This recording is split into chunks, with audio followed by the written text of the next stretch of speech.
অবশ্যই আত্মীয়তার সম্পর্ক বজায় রাখবেন, তবে এটাও মনে রাখতে হবে সব আত্মীয় কিন্তু এক নয়।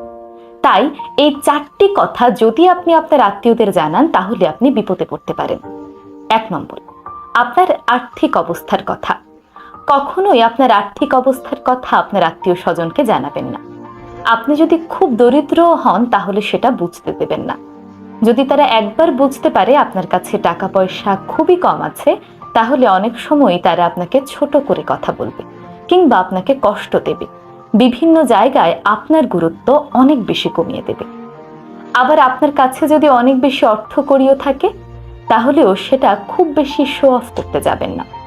অনেকে আছেন আপনার সমৃদ্ধ অবস্থা দেখে আপনাকে নিয়ে ঈর্ষা করতে পারে এবং সেই ঈর্ষা থেকে আপনার বিভিন্ন ধরনের ক্ষতিও তারা করতে পারে। 2 নম্বর, স্বামী স্ত্রীর পারিবারিক কথা। কখনোই আপনার এবং